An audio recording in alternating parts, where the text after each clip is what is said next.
Happy holidays and welcome to Tales from the Flipside, bringing you a Modern Playbook Roundtable where we'll be going over some pickups that we've done for the year. So, welcome in and let's get started.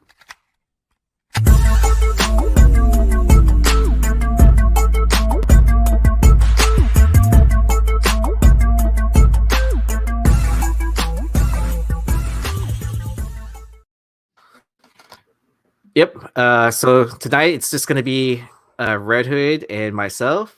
I know we're getting closer and closer to the holidays, but I figured why not start at least part one of probably a two-part series. Next week we'll probably have a bunch of other people joining us with their pickups and everything. So, but I just wanted to kind of go over some pickups that we've to highlight what we've picked up over the year. Just like some great things that we've done, or I we mean, were proud of. do you think we're missing out, Aaron? Like, Missing should out we be on. out Christmas caroling or something like that?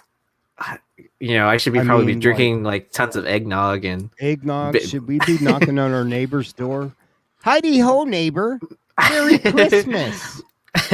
Merry Christmas. I don't think people do that anymore, do they? No, they get shot.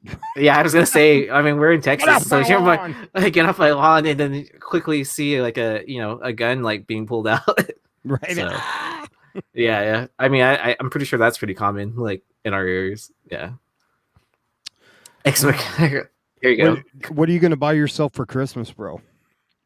It's already come in the mail, so What'd you buy? I bought a watch. What kind of watch? Invicta. Oh, okay. Yeah, man. Invicta's a good brand, man.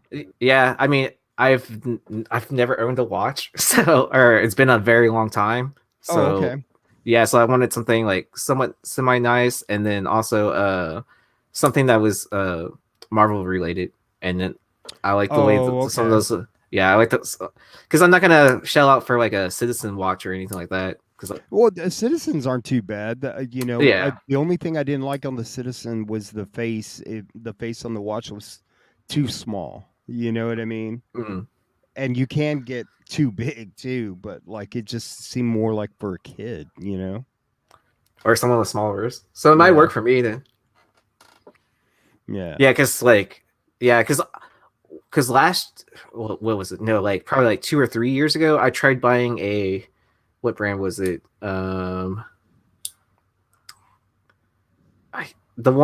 Nixon, because they were doing all the Star Wars watches and stuff like that. Yeah. And I found one for really cheap, and then when I got it, the battery was dead. And then I was just well, what's the point of buying a watch that doesn't work? Was it where the solar powered or what, bro? No, it wasn't. It was a battery powered one, and wow. And then I took it to one of their stores, and they were just oh, well, if you just what is it? You can just take it to one of the watch repair places, and then they'll add a battery to it. I was just what's the point of that if it's a brand new watch? That doesn't make sense. So, yeah. What's up, Tony? What's going on, guys? Man, you look handsome, bro. You're handsome. Looks fancy with the collar. Yeah, fancy got the collar going, man. You hear is my audio okay going that way? It sounds good to me, bro. Okay. For whatever reason, else can hear, that's your problem, bro. Jumped on. My audio is not working completely, but I can hear you. I just, if you try to interrupt me, I might not hear you till after I stop talking. We can do sign language, like Wilson Fisk. I can hear you. I can hear you. Yeah, it's the best sign language out there, bro. Wilson Fisk, bro. Yep, exactly. Yeah, but so today, but today's point of Roundtable is to go over pickups that we've gotten over the last year. Very cool. Yeah. So I don't know who wants to lead us off. I actually, a couple of the pickups that I brought down with me, I haven't even taken them out of the box yet. So, Joe, unboxing, man. You want to do the honors? Okay, we'll start off with Joe. With me? Yeah, we'll lead you. You'll lead off. Okay, hold on. Let me check something real quick, bro. How's it going, Big Remo? Jonathan from Hive. I see you in the chat. I might try to do a switch over to my phone just to see if that fixes my audio issues too. So if I disappear, I'll be right back. Gotcha. All right, so these are some of my favorites that I had picked up this year, early this year. It was probably before I got on with Flipside, but let me see. So one of my favorites that I got was the Miles Morales Ultimate Spider-Man #1. This is the second print, Ooh, and nice. 9.8. Dude, I paid like $80. And so there's only 11 9/8s out there. It is like effing scarce, right? So raws are selling for like $300 on eBay. So like I don't know what kind of value to put on it, couple of grand. I was thinking about resubbing it and doing a Spider-Man label. I don't know. But No, really. this is Well, they had the Miles labels now too. yeah, so I may do that. I don't know, but I think just a custom label will add some flair to it, So this is one of my favorite. I want to say I picked it up like in January, dude. Nice. January or February. Right. Yeah, because that was that time period right before Miles like really was like taking off. Yeah. Like whenever the video game released, that's like when it like kind of went parallel with the like prices going up. Yeah, that's when it just went off the charts. Yeah. Another one, and there's not that many 9/8s. Also, is the 7th printing of Miss Marvel, and shout out to my buddy Jr. Like I pried this one from him for a couple of $100. This is super freaking hard to find, dude. Like 7th print sketch. Yeah. I love this one. I've only seen one copy before, and I love that teal blue at the bottom. Yeah, man, it's freaking fire, dude.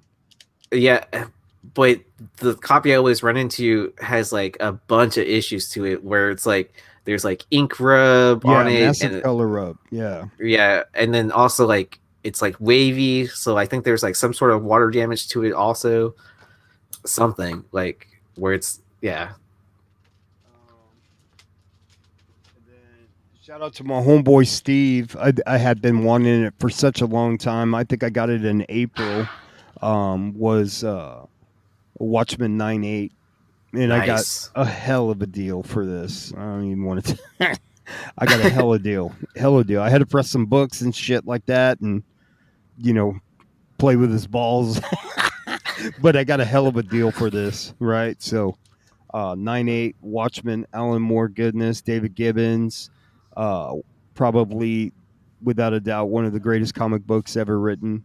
I mean, so yeah, and I nominated that Watchmen 1 onto the Perspic like early into be joining Flipside, and then like when I was looking at price, like are these really like prices for this book right now? I was like that doesn't make sense, because this is like one of those books that's like responsible for like modern comics nowadays. Like, well, just yeah, like, it added it. I mean, basically, it's kind of the template of what you have right now, ultra realism in comics, and the artwork was graphic, and it was a twist. I mean, you're starting like the MCU.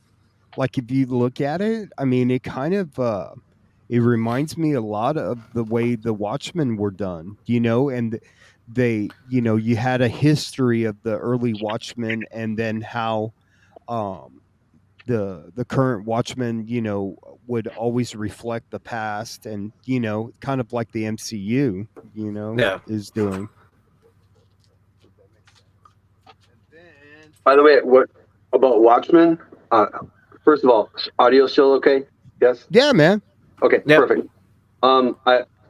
I've got a Watchmen book coming. I won't even mention it yet, but I will definitely show it coming up. It is one of the coolest Rorschach before Watchmen, but I'm super excited. It should be arriving any day now. I'll reveal it later. But Is that the one with Taxi Driver? Yeah. It is. Oh, Yeah. nice. Yeah. Okay. I can't wait. Yeah, That's I mean, exciting. that is so cool how they tied that in there, and the art was good. It looked like De Niro, man. I wish he was on the cover, but Wouldn't I that have got a been reader something copy to if go they with did it, so you that? can. Right, Yeah, I De got a Niro? reader copy to go with it, so I can flip it open for anybody who wants to see. You mean you're not going to pay $300 for the digital scans of each page?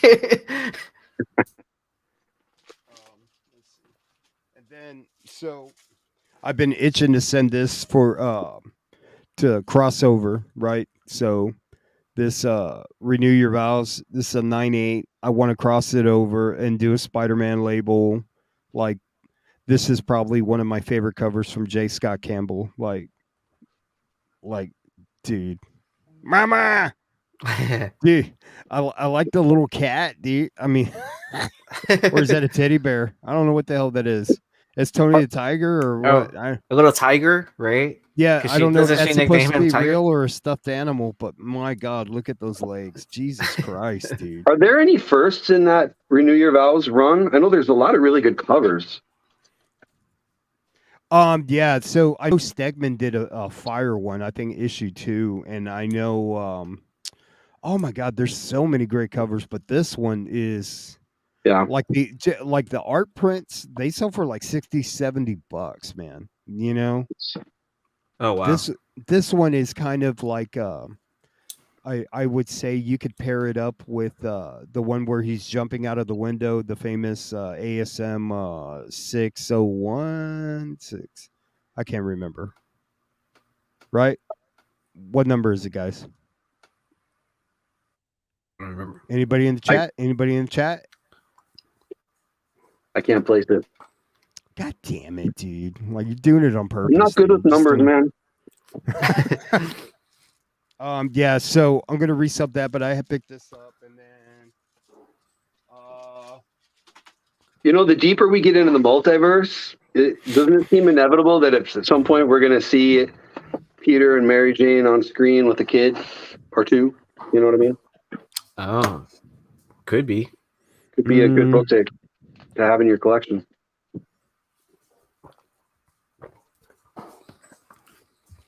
let's see. So I picked this one up. This one I picked up a few weeks back. So It's pretty. you got guest starring Spider-Man. Look at the condition of this, dude. Jesus Christ, bro. It looks really clean. What do you think it is?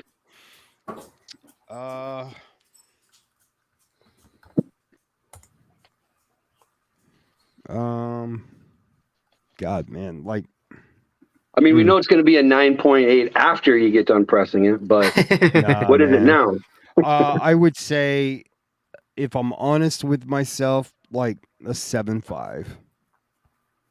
That's nice. If I'm lying to myself, an 8.5. But it presents really well. I mean, Jesus Christ. I mean, it looks. So now Daredevil's in the MCU, and you got Spider-Man there. Like, these books are going to start going up big time, man. Like, that's not the last time you're going to see Matt Murdock and Tom Holland Spider-Man on screen together. There's no fucking way. So, like, it seemed like they had some pretty good chemistry together there on screen. So, yeah. And then, yeah, that was an awesome scene. Just love that. And then, I was picking up some Spideys. So Goblin, I think that's the 4th Goblin. I think, yeah, number 23. Or no, the third. It might be the 3rd Goblin. Yeah, so he's throwing those little pumpkins at him. Spidey! And then I think that's it as far as some of my favorites from this year. So, yeah, just to highlight, Tony, I don't know if you saw. Got the Watchmen 9/8. That's awesome. The Miss Marvel 7th print. Yeah, it's like there's not many graded. So, and then I know Longshort loves that book. Shout out Ben. What's up, Ben? And then, Do we know Hey, print run on that? huh? Has anybody looked into the print run on that? I know it's hard to tell sometimes with those So I super late didn't prints. I didn't check out Comicron or Omnicron or but the Spider-Man, there's only 11.98, and there's only 14 total graded on the Ultimate Spider-Man 2nd print. And then the Miss Marvel, let me see. I will tell you right now. Miss Marvel.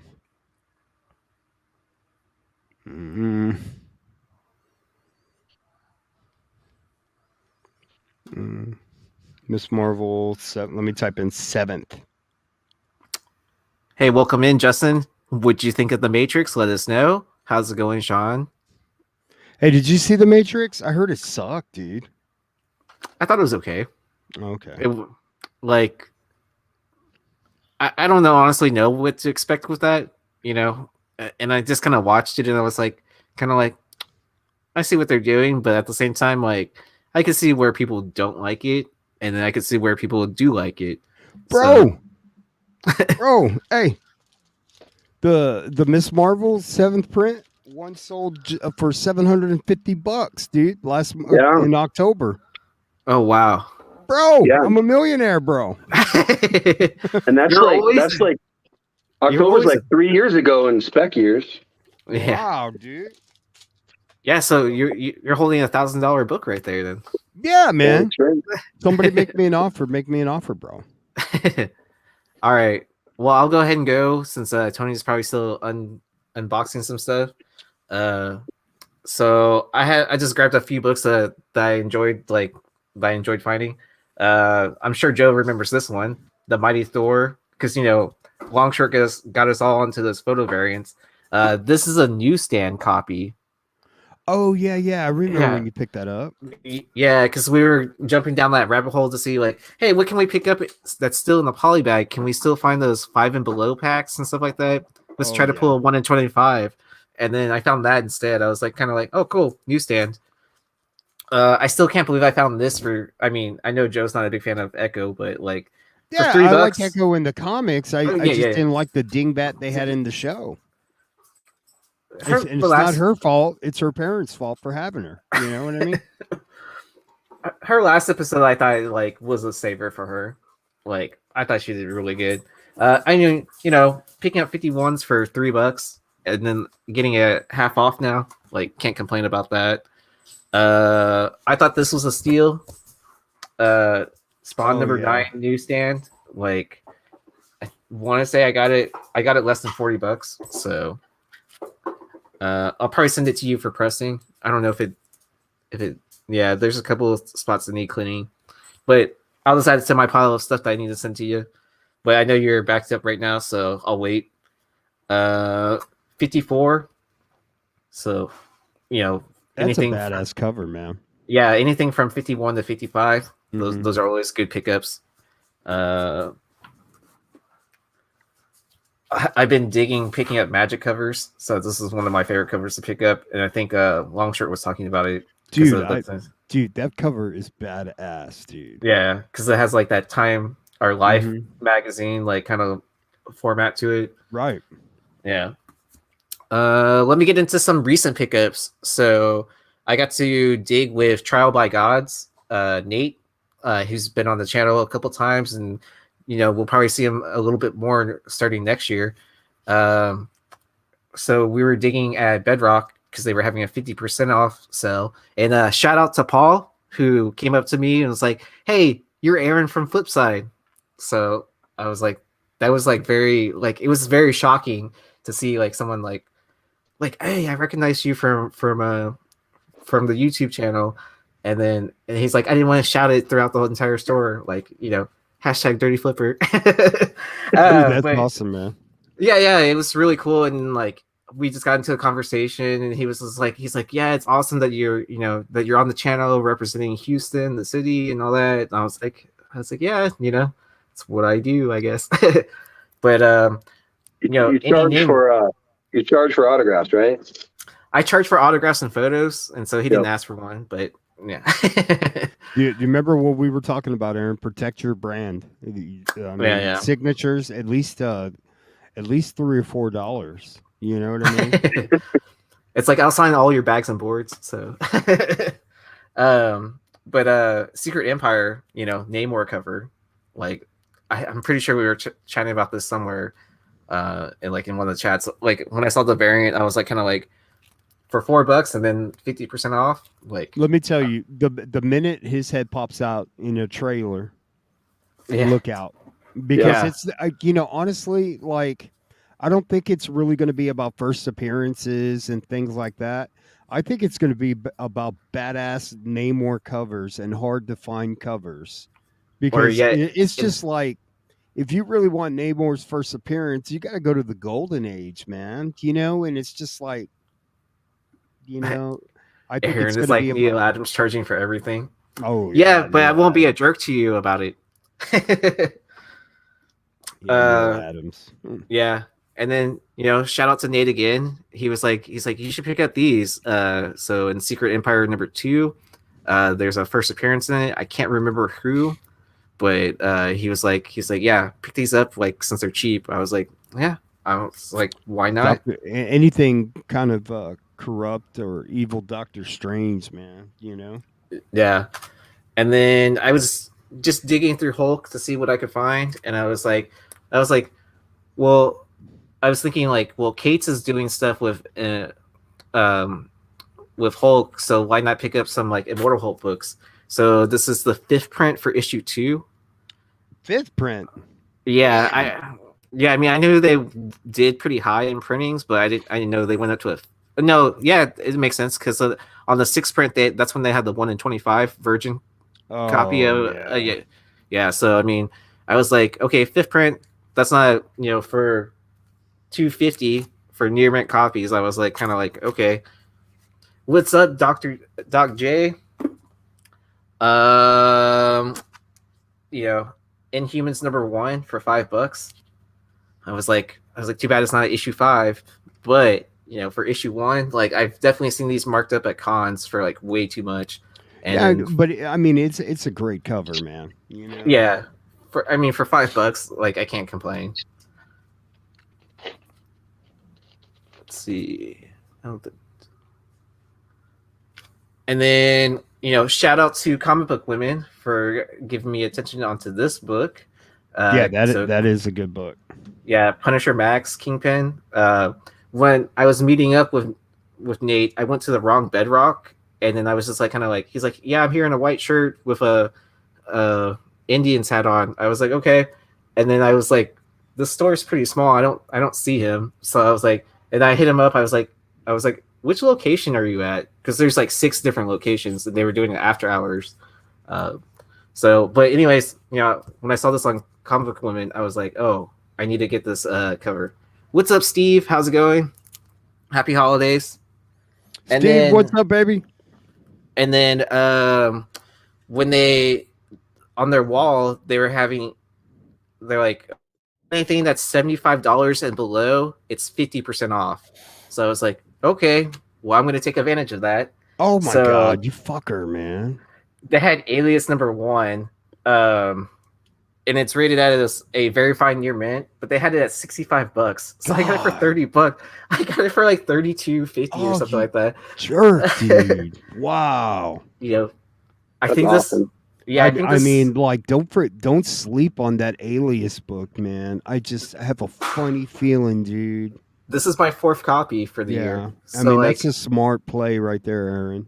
Yeah. What did you guys think of the Netflix Jessica Jones? You think she'll be in the MCU as well? She should. I'm praying because I'm a huge fan of Kristen Ritter. Anyways, like she came to a con in Houston, and I paid to get my picture taken with her. Like I was like, cool. Do I get autographed? Do I get a picture? I was like, I'll just pick up her autograph later. And then I should have dug out that book. I found an Alias 1 signed by her at a 9.6 for like $200. Like earlier this year, like when no one cared about it, like when Netflix was off the table, like all that stuff. Like we're canceling all this stuff. Like I was Right. like, okay, like I mean that's still like someone that played Jessica Jones, like on a iconic TV show. So Yeah, I think that was awesome casting. You know, like a lot of the Netflix stuff was. oh So, yeah, So and you didn't then try and throw the rap to her, bro? Like, hi, my name is Aaron Yee, and I can't believe I'm here. I've only got a couple of months to live, and just my God, I just so if I could the get a kiss, I could die in peace. You know, no, I was just like, I was like, oh, it's cool, like meeting you, blah blah blah. Thank you so much for coming to Houston. And then as I was walking away, she's like, thanks, blah blah blah. The girl that probably would have worked on would have been uh, Emma Dumont, who played Polaris. I met her at a small con, and she was a talker. Like, yeah, yeah. So, I want to talking's give good. yeah, yeah, yeah. Well, I brought like a few comics for her to sign, and I think we ended up talking for like 20, 30 minutes because there was like no one behind me like to meet her. So I was like kind of like, and then like the CBCS witness that was with me was just like kind of like as we were walking away, he's like, dang, she was a talker. I was like, yeah, and she's a looker. Damn, what a creep. Yeah. So Cock blocker, dude. Like, right? It's What are they talking about?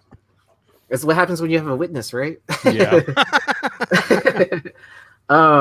So shout out to Jen from Comic Women, Comic Aficionado on Whatnot. She was selling books on C2E2, and you know, as I was working, no, actually, I was on lunch break when she was selling, so I'm safe. I was off the clock. I saw she had the foil for up for bid, and so I purchased the Invincible One foil. How much? At after tax, it was $500. Jeez. Yeah, Probably a good price, though. I mean, yeah. So it's crazy.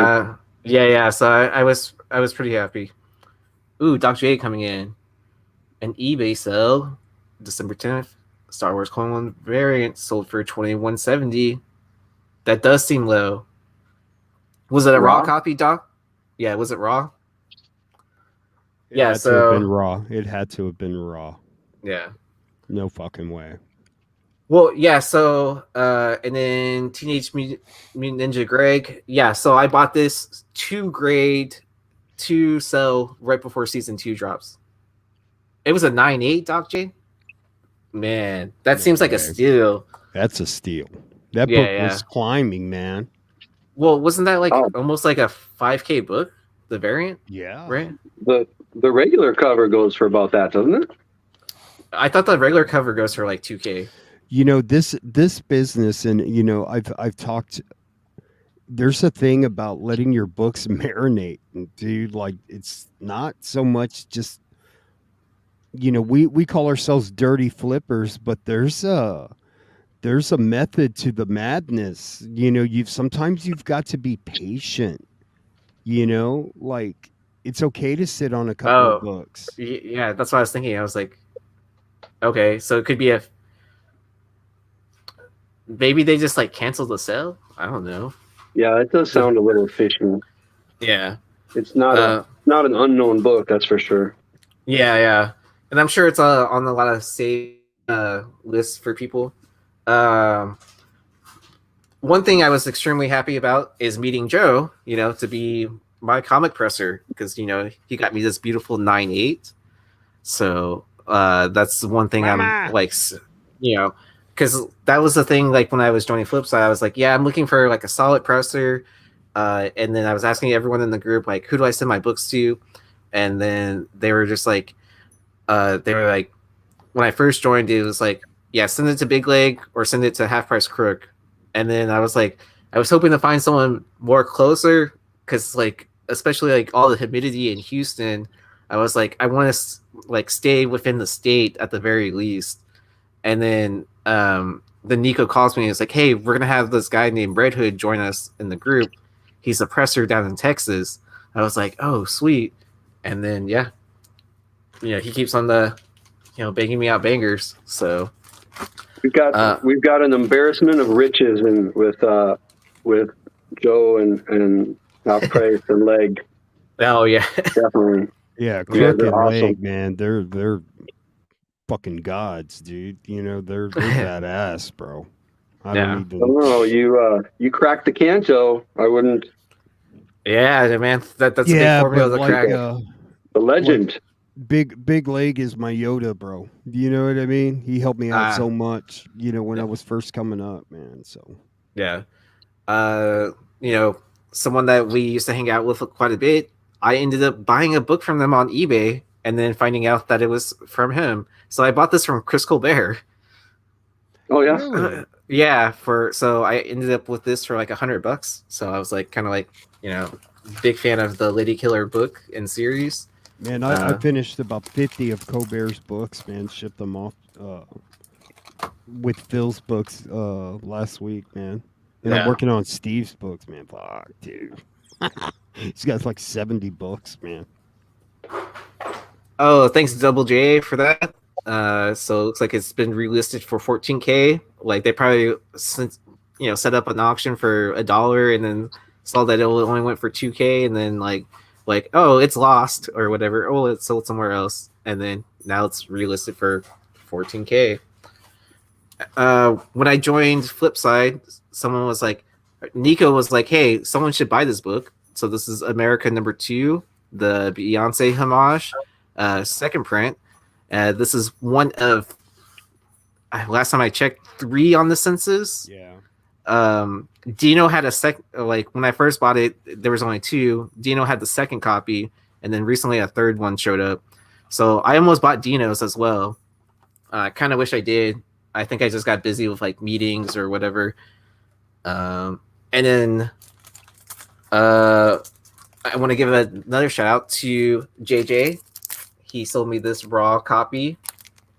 I'm not going to say for how much, but I sent this to Joe for pressing, and then I did walk through CBCS because I knew I was going to keep it in my PC.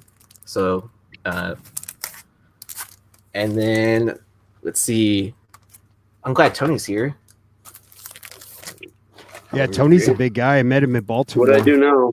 I met Tony in Baltimore, and he's like 6'5", dude. Like, and I was like, "Hey, dude, all that shit I was ever talking to you, I'm sorry, bro." Plus or minus 5 inches, yeah. Let's see. Nikki Comics says you have 2 9/8 of the America 2 second prints or first print. Oh, you have 4 copies. Okay, and then yeah, I want to thank Tony for making this awesome trade with me. Man, Tony, I didn't know that was up for trade, bro, because I would have traded something better than Aaron traded you. I got a good deal in return, so I'm glad I found a good home. I know you were looking for that I was looking for for a long before time. Aaron. He's got that thing in the background. Look, he's got one already, man. No, that's a print. That's a bootleg print. It still counts.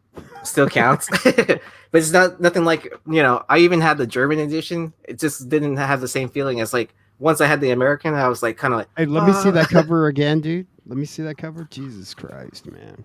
Man, yeah, and then Ji-Hung Lee, I can't decide if Ji-Hung Lee or DeCall is like my favorite artist for the year. Man, Ji-Hung Lee's a bad dude, man. God. Yeah.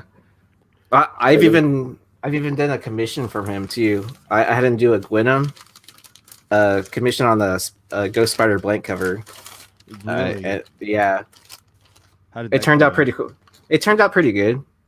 Like he added more color than I expected on it.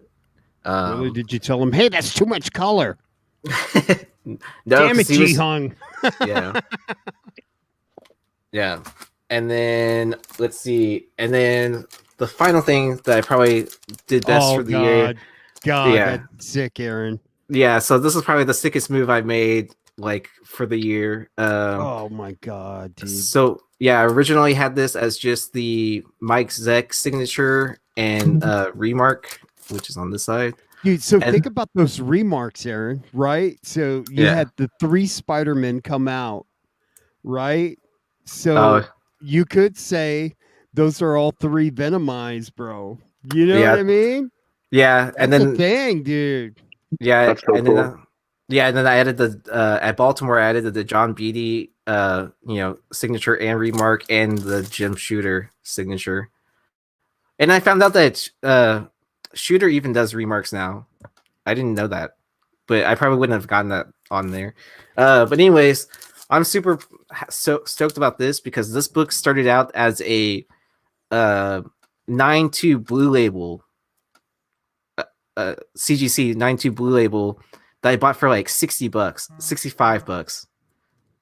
And then I got it cracked, um, signed and remarked, and then pressed. And then up to a 9.6, and then I didn't do another press again. I just left it as just a uh, witness signatures and remarks, and then retained the 9.6, and I was happy. Dude, like, so before you had that other remark done, like it Uh-huh. looked okay, but now that book just looks fucking perfect, man. Like, show that Oh, book again. yeah. Bro, the remarks are incredible, man. They look those remarks look like they're supposed to be on the book. That's Oh how yeah, good they look. yeah, exactly. And then Zek let me pick the position for this one, Wow. and then Beatty was like, kind of like, well, I can draw it right here, or or somewhere up here, or something like that. And then I yeah, mean, that could be all three Spider-Men. Do you know what I mean? The Tobey Maguire, because they're all drawn differently, man. that's true. Right? So you can say, dude, can you imagine if they were doing a signing, Toby, Tom Holland, and Andrew Garfield? Oh man. Can you imagine? And you had each one of them signed like in silver above each of the different Spider-Men. You can Oh, do that it, dude. I honestly, yeah. I don't know. We should do a show about celebrity signings in the MCU. I'd like to do that because there's a couple those big Twin City Comics I know in town here gets the super A list. That's where I got the De Niro. But every time there's a celebrity that comes up, we should do a show and pick out what would be the coolest books to have that specific, MCU celebrity sign, because that Yeah. adds, just random celebrities, maybe not, but for MCU celebrities, that adds a huge premium to the book. Wait a Yeah. minute. Huge. Wait a minute. So that Watchmen book, you got De Niro to sign it, dude? Yeah. Yeah. I didn't want to Unreal, spoil it because I bro. knew he was talking about sending something in, and Yeah. then yeah, Bro. yeah. Well, don't spoil the But grade until you show it. How about that? yeah, well, It doesn't. I don't even know if I know the grade yet, but Yeah. but no, I had sent a book in first. Well, what is it? Iron Man. What is it? 282. First War Machine. See, Mm-hmm. I was First. gonna do that. I had two of them. hmm And I, and I just changed my mind at the last minute. and that's what in 9.8. That's like now maybe what $400-500, something like that. Is that I saw one sell for accurate? $1,200 It autoed, did. Okay. Well, at autographed the by time, I sent it into Twin City Comics to get Don Cheadle to sign it. It came back in 9.8, and I sold that almost a year and a half, 2 years ago, and it went for $2,000. Like wow. it's a huge premium if you can get, and I don't think it's any book, but I think with the right book, I think it'd be fun because you're the only one on eBay. You got no competition. Nobody else has that book in that grade signed by that person. You know what I mean? So it is. Some of these photo variants that we've been chasing would be great. On the Star Wars comics, I think the photo variants are definitely the way to go. If you can get Yeah. any Star Wars actor signing off on a 9.8 yellow label. But I think, there's Haley Steinfeld's doing a signing right now. Jeremy Renner's doing a signing. They have the obvious books, but there might be I think there'd be some cool books to dig into. Some sleepers that people might not consider. Well, Yeah, like you dude. said, like what would be the perfect book to have all three of those Star Wars or the three Spider-Man actors sign off on. You know, I think Aaron has the perfect book, bro. On Secret Wars 8, you think it's that one? Because mean- now you got 3 Spider-Men on there. You know, honestly, I have another copy, like where it's just a blue label. You know, honestly, I would even consider, instead of like, you know, keeping that one just comic creators and then sending out. I mean, I guess it would make more sense though with the remarks and stuff like that. Hell yeah, because now you've But got then- but- one but for some- each Spider-Man. But then sometimes, like with too many signatures on a book, it gets a little busy. You know what I mean? So It does. when you talk Is about there- the journey of that comic, man, that's is there a cover that has the homage where the Spider-Men are pointing at each other? Oh man, I don't. I don't think there is one, is there? I don't think so. No, but that might be a good commission piece to get. There should right be. Yeah. before the signing, right? Yeah, get a commission and get it witnessed in that way, and then that way you can retain the label as well. Yeah. Hi, That's what- Bird Shady, if you're watching. Yeah. Let's see. That's Justin, you said you have a Secret Wars 898 with 2 SIGs. It was a 9 SIG. Just get that third SIG. Get that third SIG, and then you don't have to worry about just like resubmitting for. I wouldn't resubmit for a regrade, but if you do a reholder, the only reason why they reslab it and regrade it if they notice something to mark it down and regrade it, or if they did something. That's what I would assume. So, Aaron, you could send that in and put Toby's on there and then get Tom Hardy's on there too. Oh yeah, that's true. Take control of your shit there. But I mean, some of those celebrity signatures are pretty expensive, so that's probably the reason why I would hold back on it. They are, but again, on the right book, you can easily double, if not more. Yeah, I But mean, the Haley Steinfeld. I want to say that Haley Steinfeld is like 300 or something like that. Maybe between 3 and 4. Get But on somebody the to do a right, sketch on the of right her. Kate Bishop key, I mean, you could ask for $2,000 easy. We're dirty flippers, right? Yeah. yeah. What about a pre-signed AF-15, a Stan Lee signed with all 3 Spider-Man? I mean, AF-15. yeah, I don't know if I would take like classic Silver Age books like that, like for celebrity signings and stuff like that. That seems like almost like disrespectful to those Silver Age books. I mean- was gonna say, wouldn't you have like 2 dozen comic collectors come beat you up? I mean, I read if I was gonna do something like that, I would rather take like a facsimile or True Believers or something like that and do it with that. Yeah. Yeah, more than yeah. That's why I most mean- of these artists would sign on the inside of the book.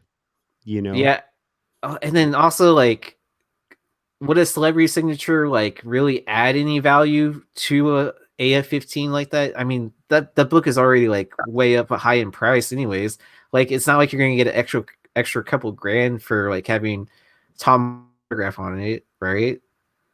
Yeah, I personally wouldn't get anything signed earlier. I mean, even even a really nice Bronze Age book, I almost wouldn't want to get signed. You know, Copper Age and earlier.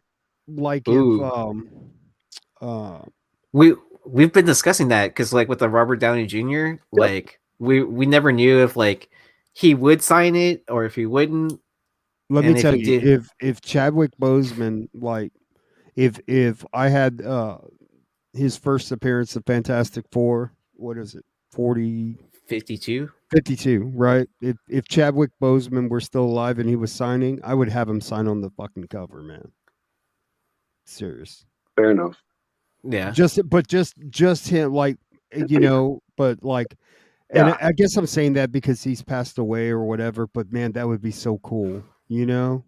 Well, it's true because I mean, like you said, he's the only one you're going to really associate with that character probably forever. Right. But even the best, even the most iconic actor, I mean, even RDJ, he's the biggest, most iconic actor in the MCU. But 20 years from now, guess what? There will be another Iron Man. There are going to be people who don't even know who Robert Downey Jr. is. They're going to know Iron Man, and they're going to know the new actor, but they're going to be like, who the hell is this on that book. I don't I want was Yeah. I was considering sending my 9.8 Demon in the Bottle, my the 128 Yeah, but I kind of felt like Robert Downey Jr. wouldn't sign it because of his substance abuse issues, and I didn't yeah, want any fucking drama, and then they shipped the slab back to me and it's cracked and you know. yeah. That's possible. That's true. But let's do that for a show, guys. Let's do that sometime. Absolutely. We'll Let's pick do out it the right upcoming now. signings. I mean, it's fun, There a lot of almost any celebrity's got some book they can sign. I beat myself up. I'm really glad I got this De Niro, but Pacino was the year before, and there is a Scarface comic, a photo variant Scarface comic. I think a few people had the same idea. I've seen about 3 or 4 of them on eBay now, but I don't care. I would love Was a it sitting at the? 9.8 Pacino. Oh man. Shit. Was it the one of him sitting at the desk or something like that? I don't think so. I think he's standing, but I don't know. It's not. Rita, that's okay. covered, but- You got a problem. right? But yeah, note to self: future show. Yeah. I would get a Florence Pugh autograph, bro. Yeah. Yep. Would you have her sign the Black Widow 1? Dude, I'd have her sign my cover? chest, bro. And then you go, and then right Can you sign afterwards my you go inner get it, thigh, please? and then right after go get it tattooed. Yeah. Hell yeah.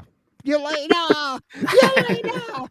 You can get a Florence Pugh signature tramp stamp.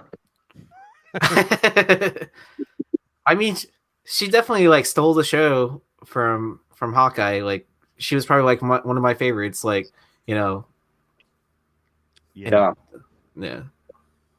I mean, you can really see how there are actors who really just pop off the screen. You know what I mean? Just whether it's charisma, I don't think it's looks even. I mean, there's a lot of beautiful people who just are kind of blah in the movies, but there's just certain people who just really, really pop, and they don't have to be super famous. I don't think most of the world didn't really know who Florence Pugh was before this. Yeah. Maybe they don't know who she is now, but yeah, the casting, MCU casting has got to be. They've got to. I hope they make some damn good money because they do a really good job. Mm-hmm. Yeah.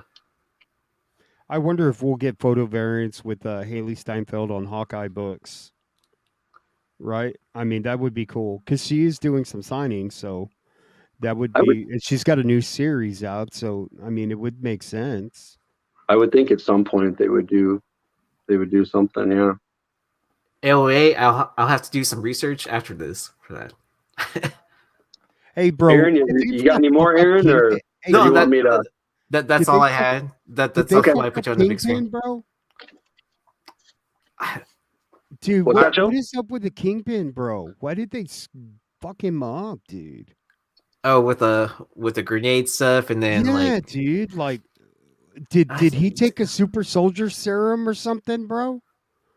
Like, oh, and then he was getting arrows like straight up into it, and then didn't even like fall. I mean, like I thought he was like somewhat like super strong, anyways, right? From like the comics. Well, yeah, he had some like bulletproof armor like stuff, but he was wearing that family business Hawaiian shit shirt. Yeah, they were definitely pulling out of a specific comic. I think for the look. I don't know. I mean, D'Onofrio is definitely the king of like overacting, maybe in a good way, but he does. Always. Bro, the sign language part was the best, dude. Like, oh yeah, I love you. Almost like a girl. And she probably misunderstood it. That's why she shot him, right? He does. I mean, it works for him though. I don't. Yeah. I don't mind the overacting coming out of him. Bro, Speaking of Kingpin, I'm jumping on the Kingpin bandwagon. Nice. Got the Venomized. Oh yeah. I think this is the one in 25 of issue 2. That's an awesome cover, dude. I believe, yeah, I like that one. That big Sienkiewicz that everybody's chasing. It's Oh man, that was a smart pickup. 1 in 25 of number 1. I thought there was another one here somewhere. Oh, I got these on the same day, and God, they are so fitting together, actually. So, as a pair, Oh Oh, man, look at nice. you got the purple Kate Bishop and the red. I don't know. Display those that. Yeah, side by those are side. nice. This is the manga variant Yeah, of that Kate Bishop. Did you That's nominate that when you joined the Prospect? Was that I you? did, yeah, back in whatever March or something of last year. That was one of my nominations, and it was fairly valuable before. It still is. you got to get that graded, brother. Yeah, dude. My stack of books to get graded is large. So I'm gonna burn through some of this stuff. I'm gonna kind of go quickly because I don't know. I was just pulled aside stuff that either I thought was worth talking about from this past year, or kind of looking into the coming year, like stuff that we haven't really started talking about yet. Mhm. But I'll try to move kind of quickly here, just so I don't want to waste anybody's time. And if you follow my Instagram, you might have seen a couple of these already. So we've got the Cassian Andor show coming up. When is that? Have they announced a release on that? 2022, I think, is all I've heard. Maybe it'll be summer or something like that. I'm not sure. But this Rogue One series, issue 1 is the first appearance of Cassian Andor. I was researching some other book on Wikipedia. I don't know if you it's the best place to look up first appearances or whatever on the internet for Star Wars books. Wikipedia. There's a first appearance in this issue 2, which I don't have the regular cover. I've got the 1 in 25, and I've got the 1 in 10 Quinones, and I don't have the cover A right here. But first appearance of Tam Posla, which actually was a character that was filmed for Rogue One. It was a bounty hunter, and they made the character just for the production designer of Rogue One of the movie. His name is Matt Alsop. So they reversed his name and made it a character. Matt became Tam, Alsop became Posla. So they made a character, and he got to play the character. He was, behind a mask. I don't know. It ended up being cut from the movie, and maybe he sucks. I don't know what, but the deleted scenes, they don't even show up in the bonus footage or the DVD or the Blu-ray. But there are photos of him like in costume from when they did the filming. Point being, after that, the people who did the first run of Dr. Aphra picked the character up for a huge plot line in Dr. Aphra. He became part of her crew, and then she betrayed him, and then he became an antagonist, hunting her down. So this is actually Dr. Aphra spec as like a possible, I don't know. It's interesting that he actually was unofficially on screen already, but nobody knows who he is. But if you look at to answer your previous question, Andor is scheduled to release mid to late 2022. Okay. I know they've had that first look that's been out for a long time, but yeah, late 2022 probably wouldn't be surprising. But issue 1, the 1 in 25, that Dodson variant, the first appearance of Cassian Andor. I mean, granted, his name is on a show, but 9.8s of that I think have hit $600-700. So you can still get these for pretty much ratio, $25. Wow, not a bad deal. Have you guys seen these Marvel Unlimited variants? Yeah. So Marvel Unlimited is the app one of the apps where you can read Marvel comics online. The regular subscription to Marvel is like whatever, $70. If you get the $100 version, or sometimes they have sales, then every year you get a mystery box. And in the mystery box, they do 2 variant covers. So this was last year. It was an Iron Man year. Nice. I like the design variant. That's kind of cool. That's awesome. I mean, Iron Man's not a huge spec play, but It comes with 2 of these variant covers. It comes with an exclusive Marvel Legends action figure. It doesn't come with the whole backer board, but like one year it was Tony Stark just in his suit, like in his business suit. I don't remember who came with. Oh no, it was Miss Marvel in a Spider-Man costume. I don't know if that came from a certain comic or what, but Well, anyway. I was gonna say real quick, they should start making the design variants look like that. I think they would sell more. But go ahead. I mean, it looks more like an actual blueprint than half whatever the they're design doing now. variants they have out. Yeah. Do you know where the design variants started? No. So, like the Marvel Age number 12, right? So the schematic of Spider-Man, the black suit, that sort of became a thing, and then it was kind of taken from there to do the design variants, and then DC copied Marvel on their design variant. So that's kind of the whole genesis of it. That's kind of where it all started. Now everybody does a design variant, Yeah, kind of. literally everyone. But that's kind of where it all stemmed from, where you were looking at the first sketches of the black suit Spider-Man, and go back and look at it. It looks like the internal pages of Marvel Age 12. It looks like a design variant cover.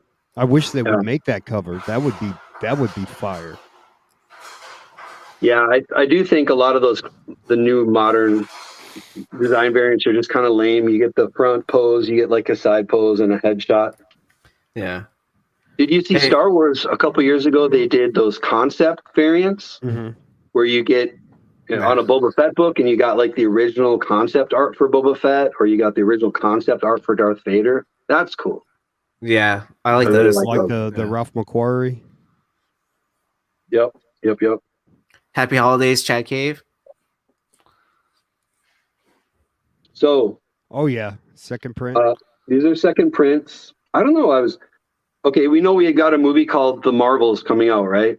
Blue Marvel. It sure doesn't seem like a stretch of an imagination that we'd actually get Blue Marvel, at least in a cameo, or like, hey, here he is, or I don't know. Who knows? Maybe even as a character. But there are not very many Blue Marvel comics out there. We should maybe dig and find some more. There's that Contest of Champions, which is really nice. He's a kind of a side character in some of these Ultimate books. He's obviously Adam, the Blue Marvel, his own series and first appearance is awesome. But just as like a secondary kind of cool Blue Marvel cover with the blue second print, Yeah, America Chavez on the cover too. So, right? Yeah, I mean, in another year and a half, this lineup with Monica Rambeau and very possible. Blue Marvel and America Chavez and Black Panther, that's a very hard, heavy hitting lineup.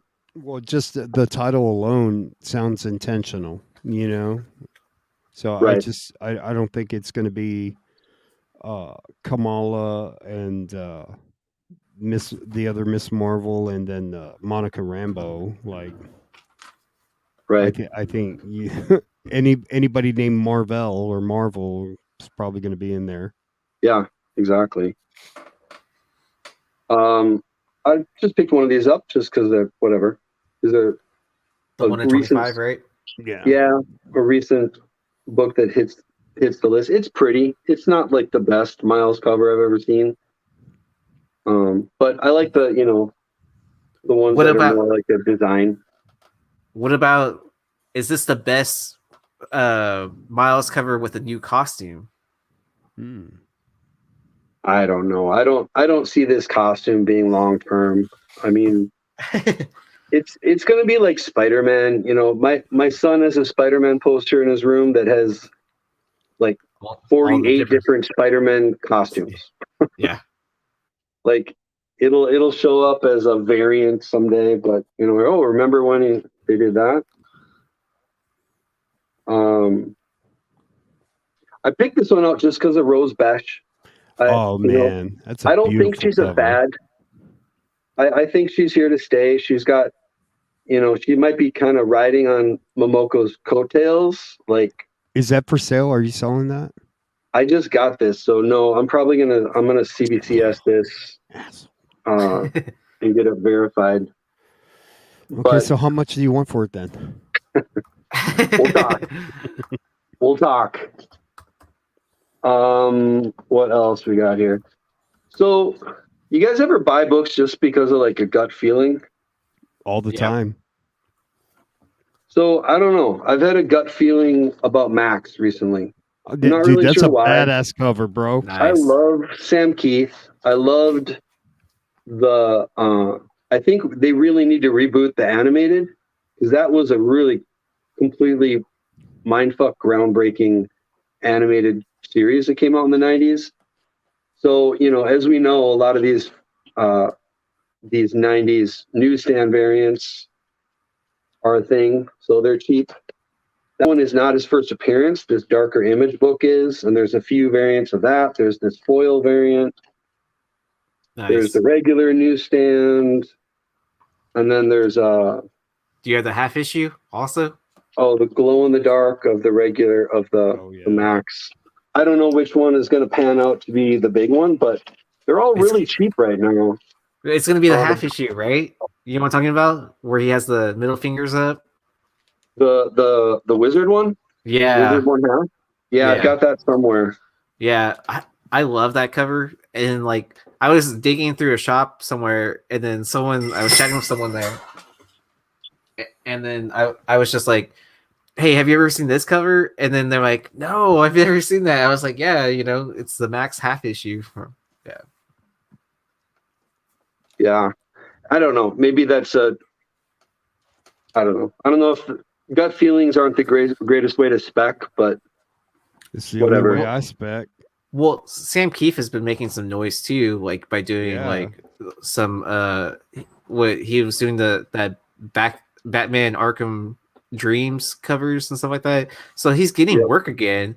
I mean, it wouldn't surprise me if he was in talks with someone, because why else would what was that, IDW bringing him back to do work, right? If they weren't planning on doing something. For the love of God, if Rob Liefeld's Prophet can get optioned with Jake Gyllenhaal, every old book has a shot, man. Honestly. Yeah.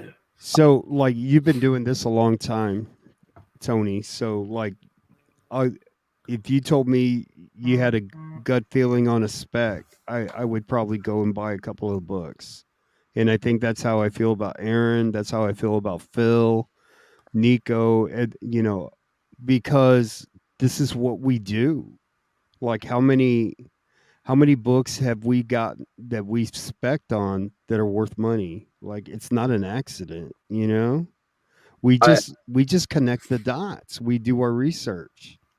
It is fun to try to like find patterns, you know what I mean? Like, you recognize this pattern and you try to apply it over there, but I swear to God, there's plenty in that room right over there. There's long boxes of just bullshit that I've had got feelings on over the years. So, but I like that one for whatever reason. It's odd to me that we haven't heard anything about the Max for a while. I don't know. Oh, what? I thought they were supposed to reboot the animated series again. They should. I mean, they really should. Sam Keith could easily, with as much adult animation as there is out there now. When that came out, it wasn't really a thing. There wasn't very much adult animation. Well, yeah, because it was all in that block of like MTV stuff where it's like you had Max and then you had Aeon Flux. Like, give that to like Guillermo del Toro. Do a live action and just, Oh yeah. So like the streaming, all the different streaming services, they need content, right? And like everything is in play, man. It's like look at the spec from today, and we were talking about it earlier, the Tales of the Jedi, right? So like that story, I mean, you've got a basic outline to do, whether it's animated or some live action, but you've got a basic outline to do stories, right? So much like Pit, and like I saw someone put like Wildstorm, and some of the like like you've got to, and that's what you need to be able to, like, from a screenwriter, to be able to you know put something together Yep. for the small screen. Does that make sense? No, you're absolutely right. It's hard to navigate because 3 years ago we were still chasing option news. There just wasn't very much of it. Right. You might get one nugget a month, but now with there's so many streaming sites, there's so much content getting optioned and even getting made, that it's almost overwhelming. There's shows like somebody posted today, the Naomi show for DC. It's been on for a week and a half. That's DC. Yeah. How does that fly under the radar? You know what I mean? Oh, that actually got released finally? Yeah, I guess so. I don't know. Well, yeah, because Josh was telling me, like, hey, you should be watching, because we were talking about, like, hey, we both watched Riverdale or whatever. And then he was saying, he's like, hey, did you know that CW has a streaming app? I was like, oh, I didn't know that. And then, Man, like, I didn't know that. yeah, and it's free. So, and then I was like, oh, but then I was looking, because I stream stuff through my PlayStation, and I was like, let's see if CW has one on here, and they don't have an app on there. So I'm just like, kind of like, So I'll probably have to just find the phone app and then like Google Chromecast it to my TV or whatever. Right. Yeah. By the way, what Joe just mentioned about the Tales, what was it? Star Wars Tales of the Jedi #1. Yeah. Yeah. If you're a viewer of the show, you probably have Key Collector on your phone. Most of us do. But there was an alert that came out today that had a little bit of, from what we understand, incorrect information. They tagged Star Wars Tales of the Jedi #1 as the first Knights of the Old Republic storyline, but it's not. There was an arc in Dark Horse Comics #7, 8, and 9 that came out at the beginning of that same year, with a really nice Star Wars cover on the Nomi Sunrider. So if you're hunting down Knights of the Old Republic, that might be the one to go out and look for. The list I like using for Star Wars first appearances is CBSI's list. I think Topher and Phil put that together, right? Topher, Phil, and I think Ben put a lot of time into that. Yeah. Yeah. And then they constantly update it as well. Like, yeah. Because someone was trying to argue with me about something. What was it? Captain Phasma's first appearance. Was it Poe Dameron something, wasn't it? Poe Dameron 2. And then they're like, no, it's not that. It's this issue instead. I was just like, kind of like, they're like, Key Collector told me it was this. And I was like, kind of like, well, bro, I like to. It's like you're having an argument over Captain Phasma. I was just like, I mean, just because I was selling the book on Whatnot. Oh, okay. On my Phasma. Yeah. Oh God, lay off my Phasma. She had such great potential. Yeah. She had such. You have a problem? She had such a problem with her. I thought she had a character, man. She had really good potential. She presents well in the comics and everything, but then in the movie, like, she didn't do anything. Like, the writing just sucks. I mean, yeah, the writing Ryan Johnson. Well, she ended up in the trash compactor. That was like her greatest highlight of the series. Like, she'll be like Boba Fett. Like, she had an unceremonious death in the movie, and then eventually they'll revive her or tell prequel stories or whatever, and Gwendolyn Christie will get her time in the sun. Yeah, because who doesn't like a shiny stormtrooper? I'm telling you, people love shiny shit. Yeah. My daughter dressed as Captain Phasma. This was like 4 years ago at a Comic-Con in town here. And we took a picture of her and posted it on social media. And Gwendolyn Christie gave it a like. We thought that was so cool. That is awesome. That is awesome. Hey, I'm going to keep burning your... Have you guys seen... These are not books to spec on. Do not go out and buy these. But have you guys seen at Walmart this publisher named Allegiance? Yeah. Yeah. It's I walked past it many times. It just looks like just generic comic books. Right. Like I've never heard of any of the titles. I've never heard of the publisher. I don't know. I walked by it a million times, but I actually just stopped and looked through them and picked a few of them up. There's like a Nora Saga, and the art's not bad. This is number 2. There's a series called that cover is awesome. Bass Reeves. There's this one, The Futurists, number 1 and number 2. And the paper they use, I mean, you think of Walmart and they don't take care of their shit, but it's almost, I would say it's almost like Bad Idea quality paper. Okay. Like it holds up pretty well. I mean, you don't see a lot of, they're not just beat to shit. So I don't know. I just out of the blue, I'm like, let me just buy a few, and I haven't had a chance to read them yet. But yeah, they're mixed, right? They have different mix packs. Right. These were loose. I don't know. Maybe they do sold them loose. They sold them loose. Yep. Well, really? Yeah, I've seen it both ways. That some of them are in packs together, and then others are loose. But then it's funny that some of the Walmarts will actually put pricing stickers on them. Oh God. Yeah. So I mean, but honestly, this kind of paper you could peel off a price tag pretty easy. Yeah. It's pretty heavy duty, but just something to think about. I don't know. I'm going to read into them, and who knows? I mean, could be the next great artist. That they're cutting their teeth on those independents. Well, yeah, it's because isn't that publishing company like aren't a lot of the kids or the people that are writing those like just fresh out of like art school and stuff like that, or something like that? I don't know. I should look more into it. Like the artist on this one is Geis. I mean, he's a big name. Guice, Northcott, Shannon. I don't know. I'll have to dig more into it. Maybe I'll read them and kind of research the company. I don't know if it's creator owned or if these are, all owned by Allegiance. Who knows? No. I have to look that up. But again, any kind of, store variants that kind of fly under the radar, that's maybe not a bad thing to grab a couple of. Yeah, I mean, what did that cost you? How much was each book? I think they were like $4. Yeah. I mean, they weren't super cheap, but whatever. Yeah. I just thought I'd check them out. Aaron, you got a couple of these, didn't you?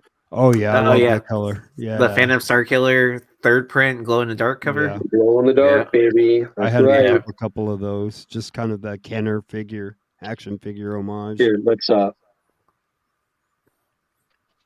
love those covers. Oh, you're gonna show the glow in the dark part. Well, we'll see if my camera. Nice. No, we're still getting. Yeah, I see some white guy in the background though. I see some white guy in the background. Yeah, he's freaking white too. Tony, I didn't know you glowing in the dark, baby. Yeah, I do. Phosphorescent. I am really high on talking about publishers going forward. Scout and Black Caravan I know there's some books that they put out that people have really started talking about. We're chasing Recount. People are talking about Black Caravan. I like the outlook for Scout though. I don't know. I'm not sure why, but they don't get a lot of press in like all the top lists. You know what I mean? Yeah. Mm-hmm. Like the top 10 lists, they don't. But that just means their print runs are low. But a lot of their stuff is creator owned, and they're working overtime pitching their projects for to get optioned. Which here I'll just jump to this one right now. So this is a Scout book. Scoot is their kids imprint, just like Boombox is for Boom. Okay. So this is actually a Comic Tom. We all love Comic Tom. He did some kids variant covers. So we got a Dr. Seuss variant cover for Unicorn 1. Kind of cool cover though. Is that the 4th print or 3rd print? I thought it was the 3rd. No, for the Star Killer. I thought it was. I thought it was the third too. Yeah. Man, It doesn't people in say the on the chat, cover, though. keep us honest, man. I tell Wait, you, yeah, man. I mean, It it's could be. sometimes, yeah, sometimes it's hard to keep. Oh, it is. It might be the fourth print It because might be. yeah, because they did a normal cover for the third print where he's like flying over, and then maybe this was, and then this was released later. But yeah, Damn, but that's Well, that. we just got punked, dude. No, I mean no, because I think everyone else labels it as the third print also too when you're buying it or anything like that from somewhere. Well, and Scout too, they've really got their pulse or their finger on the pulse of speculators because they are heavy on the variants. Just like Ross Ritchie and Boom, Yeah, like they'll have the regular cover, they'll have a variant that you can only get in the web store. They'll have a CBS Comic Book Shopping Network variant. They'll do a metal variant. They'll do a first print and a second print and a third print. don't sleep on their ash cans. Yeah. You got to get the ash can. I don't know. So yeah, they're definitely variant heavy, but just about this one. So Scout was on Whatnot today doing a vault sale, which if you nice. like at 11 o'clock in the morning, so there weren't a lot of viewers. Mhm. I took a little time off from work and jumped on. And my daughter, I got this graphic novel, Unicorn, for my daughter. It is kind of like a family movie plot line. I don't know, like a 80s, Spielberg family movie. But I asked about this book in particular. I'm like, hey, are you guys going to do a second print? Or when are we going to see a movie? And the guy on Whatnot might be the best place to get scoops, guys. Because the guy on Whatnot said, yeah, filming starts in February. What? So That's if some you cornbread right there, man. yeah, if there's any publishers on Whatnot, shoot them some questions, man. Wow. If there's some option, hey, what's going on with this option or whatever. So yeah, there's a Chloe Coleman is the girl. I don't watch a lot of kids movies. I guess she's been in a couple kids movies. It's a first time director, but she is a long time Marvel editor. Like she did Black Panther, she did Spider-Man: Homecoming. I think she's from Australia. But yeah, it's going to be a movie. It was optioned. There's been news on that for a while, but it is actually supposedly, according to him, starting filming in February. So Comic Tom has kids books.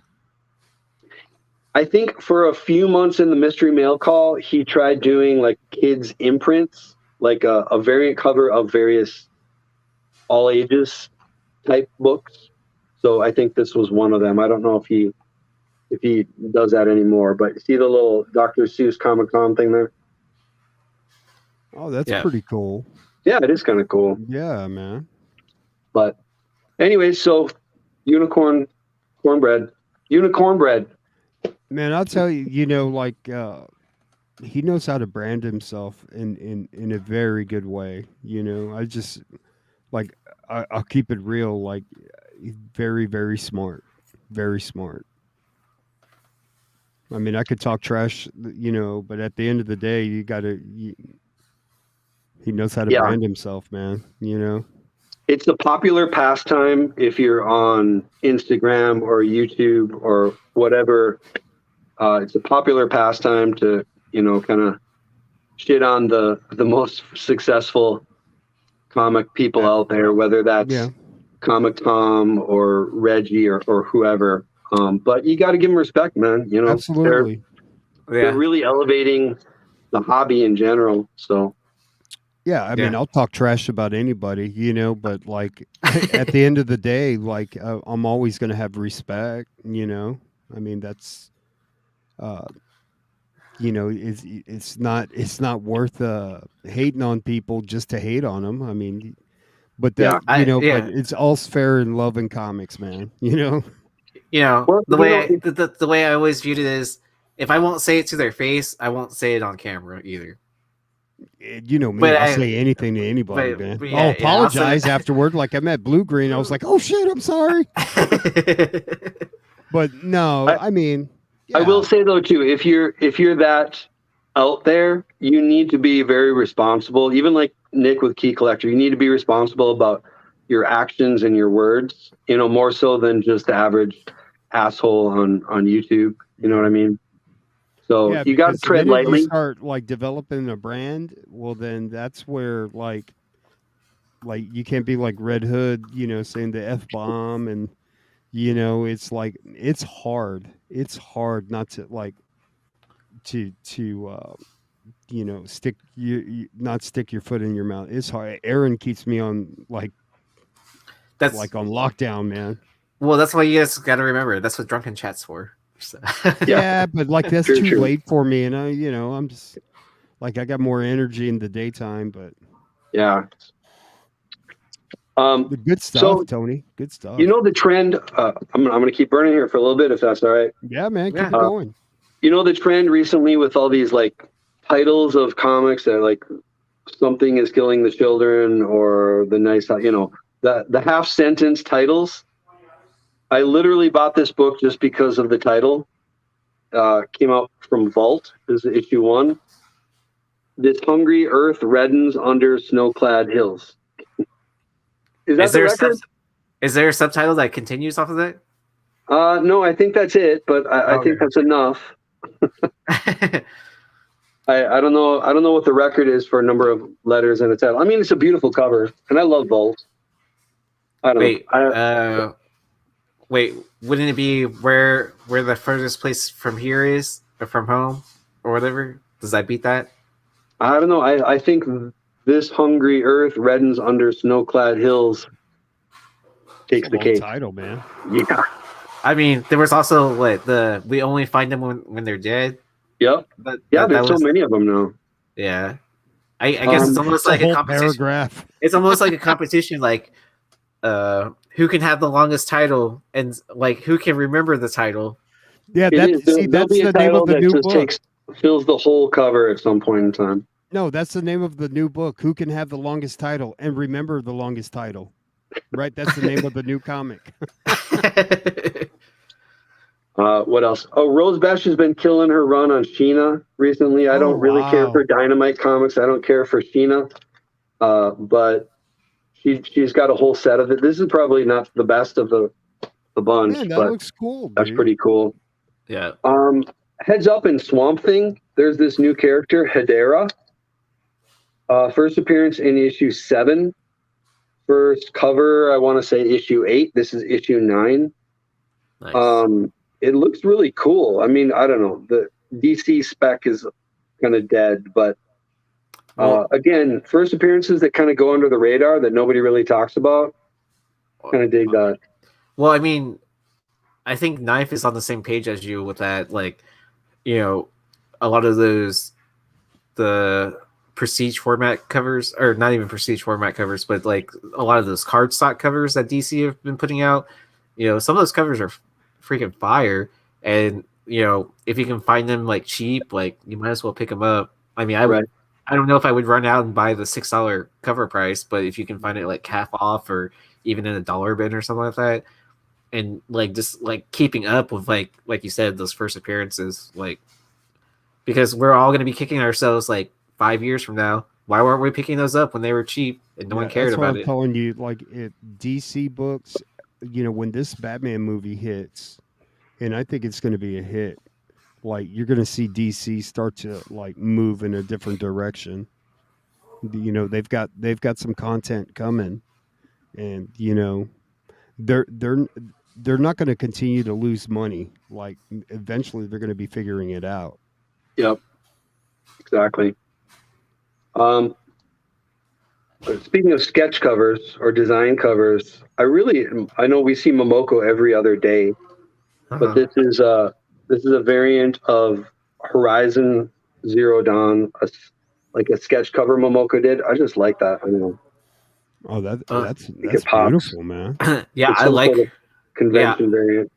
I like her sketch covers. I feel like a lot of people overlook them, just because like if you're quickly looking through them real quick, you're like kind of like, oh, I don't see anything in that. But like as someone that's studied art and stuff like that, like that's what sketches look like. Where it's just like basic outlines, and then like to see where it started from to what it is at the final product, like it's an amazing transition to see that. Yeah, the one she did for Thor 6, that Beta Rebuild homage, it was a retailer variant. That's beautiful. Yeah. That's cheap too, cheaper than shit. Yeah, and I was doing I was picking up the Doctor Who cover set she was doing. And Okay. then I bought some, like, she did some sketches for those, like, Dude, I still love the Vampirilla that she did. That oh the yeah, Virgin. that 1 in 25. Yeah. Yeah. And they even did like a reprint of it last week. I saw it on the Oh, variant cover. And where I it's was like, yeah. where it's framed. Yeah. So Steve Horn, I know. Well, both he and I have been talking about that.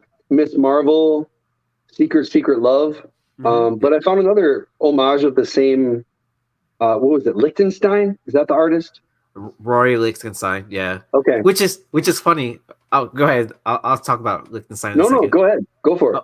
So, I don't know if you know this or not. Like, Lichtenstein, he's known as a pop artist, and what he would do is he would take panels from comic books and then paint them as fine art.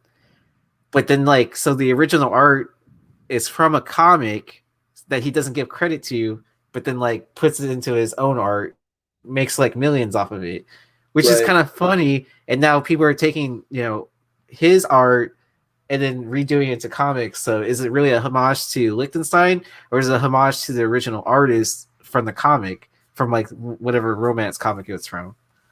So it's comic Inception is what it is. Inception. Yeah, Inception. Comic Inception. Right? Yeah. But this is 118 Daredevil. I just never seen it before, and I know people have Is it a first print? I believe they only did one printing of this. I don't know if this.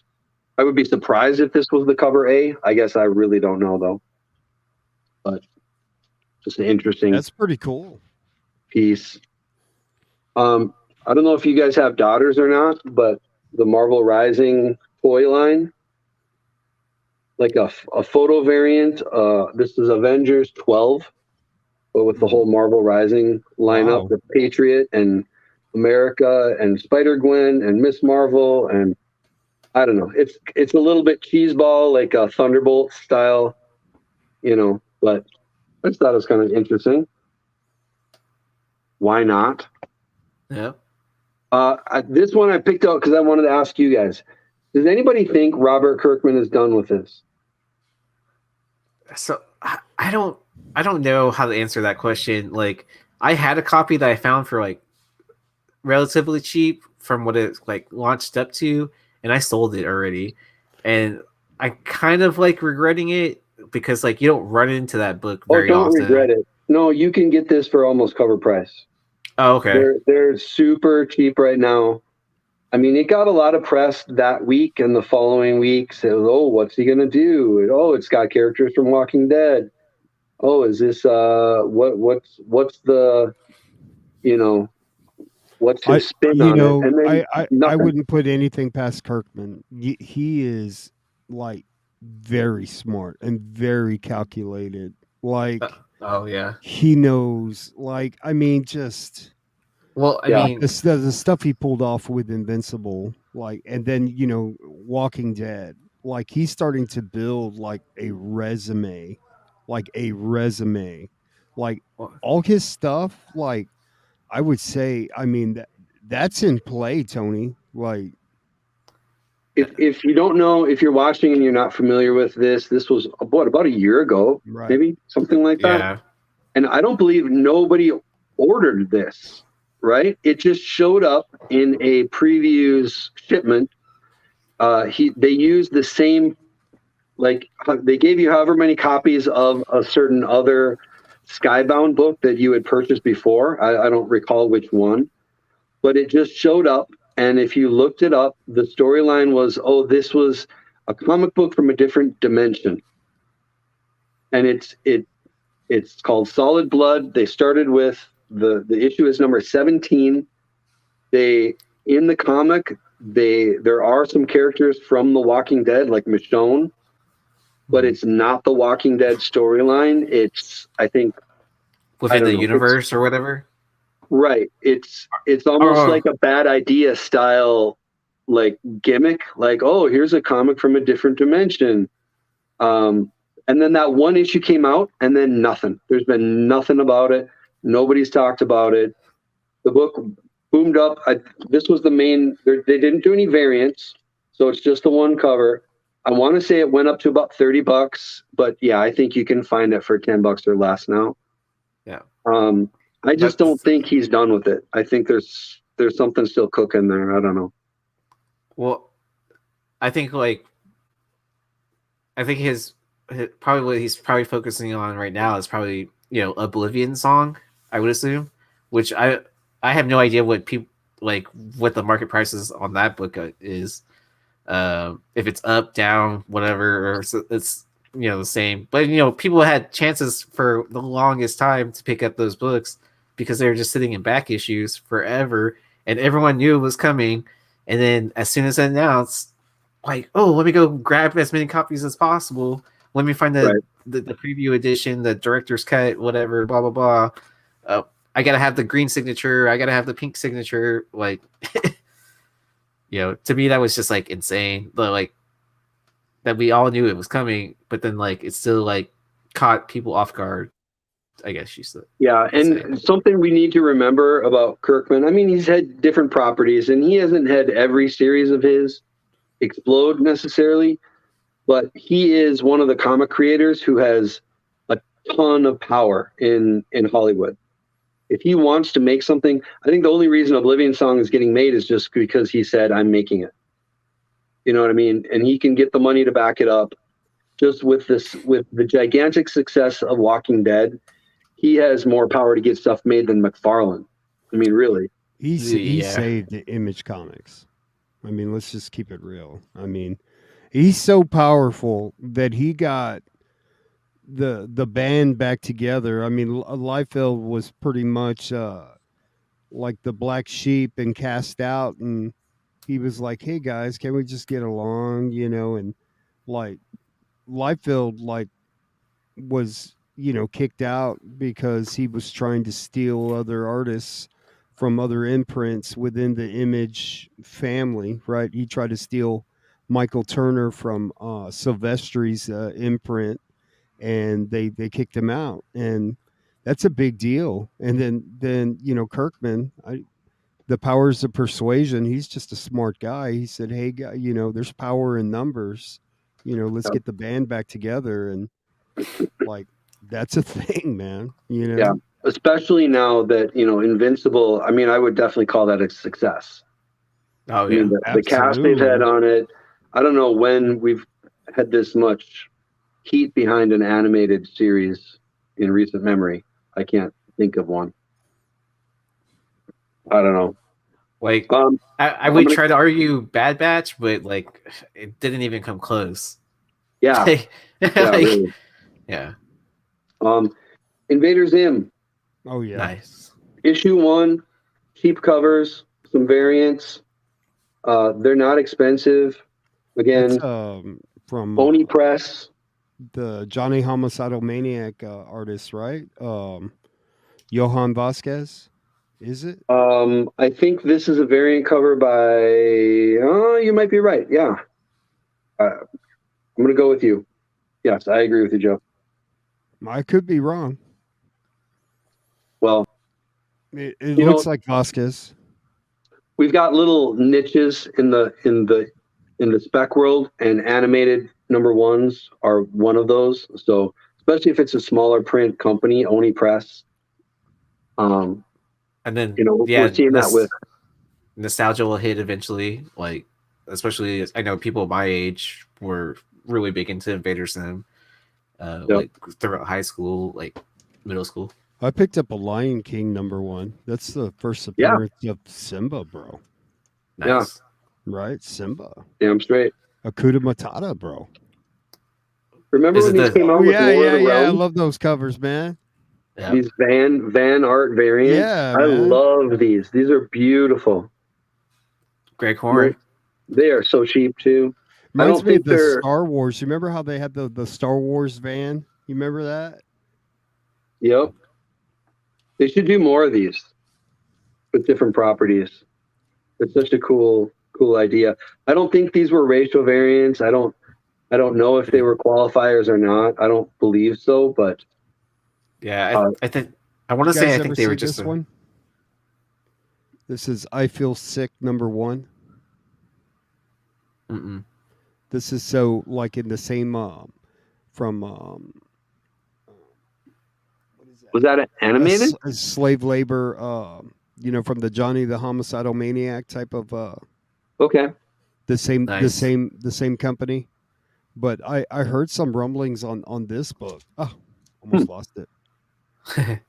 Heard some rumblings on this one that I Feel Sick. I don't know. I gotta check it out. But I Was have that been. an IP from a animated or a It game or may anything? have been. No, I think it was for animated. Let me check it out.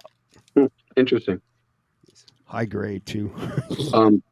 Another niche that we've been chasing is video games.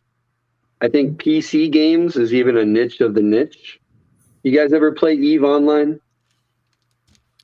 I have not, but It's an I have. MMO. It's like Yeah. a space exploration MMO. The graphics are insane, and you have to go get a master's degree to figure out how to work it. It's not user friendly, or at least it wasn't when I played. Is it one of those games where you have to bind your own keys together and stuff like that to do like certain functions? No, I don't think it's that bad, but you really had to research. Like you had to watch YouTube videos. If you picked a profession, you had to really watch YouTube videos to learn how to do it. Okay. You're not just going to pick it up on its own. Eve was most famous for they just let anybody, like if you were a scammer, like a lot of games, if you learn how to scam the system or cheat, you're out, right? They'll just kick you out, terms of service. They encouraged it in Eve Online. There were guilds that would put spies in opposing guilds.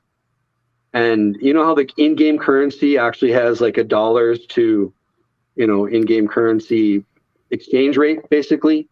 Uh-huh. Or like if you spend whatever, $100, you get so many coins. So there was a heist where one of the guilds in US dollars scammed another guild out of like $200,000, like a Oh real wow. money, just by they infiltrated the guild and got access to their ships and ended up stealing almost everything that the guild had. And Wow. and Eve Online was like, "That's awesome, guys! Like, way to go!"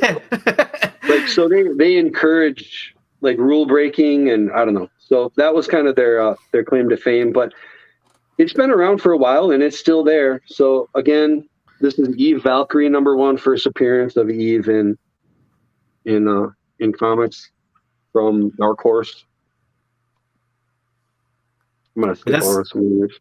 That's pretty exciting too for Dark Horse, like getting bought Yeah. out by a video game company, and then that I think it'll be very interesting to see what happens with a lot of those IPs in the future. We should try to break down like which titles are owned by Dark Horse. You know what I mean? Like Man or Black. Yeah, I mean, because there's like what 300 or so that they have like exclusive rights to. Right. Yeah. Something like that. And it makes a lot of sense. I mean, if you look at movies and video games, which ones are more profitable? Video games, like by a mile. Yeah. By a mile. Red Dead Redemption, the release for Red Dead Redemption 2 crushes every MCU movie in memory practically. It's not it's even a fun game, bro. Yeah. Like there's just so much money in video games comparatively. I wish they would have like a Grand Theft Auto, but with Star Wars, bro. Like Sandbox. You can go pick up a lightsaber and just like cut Tauntaun's heads off and stuff like that. Just do whatever you want, right? And you have stormtroopers chasing you, and you have a wanted level, and you could get into an X-wing, and that would be a game, bro. Yeah. Well, I mean, there's a few Star Wars games in the works, but I don't know. I don't know much about them as much anymore. All right. I'm sorry, guys. I got so many, but we're just going to wrap it up. This was another Scout book that nobody knows about. It's called Yasmin. It is. This was another one I asked the Scout guys on Whatnot about today. It hasn't been optioned yet, but it is being pushed heavily. It's a plot line about it's not really a comic style plot line. It's more of the main character Yasmin was captured by ISIS and forced into marriage as a teenager, and then she escapes and makes it to America, and I don't know, it's gotten some huge critical accolades. It's not your typical comic book, but it very well could be a thing, and it's a really good read, if nothing else. This is a graphic novel. I think it went 5 issues. Again, like Aaron said with Scout, there's ash cans and whatnot, but and it's creeped up there in price. I want to say copies of issue 1 are like 10 to 15, so they're definitely not cover price anymore.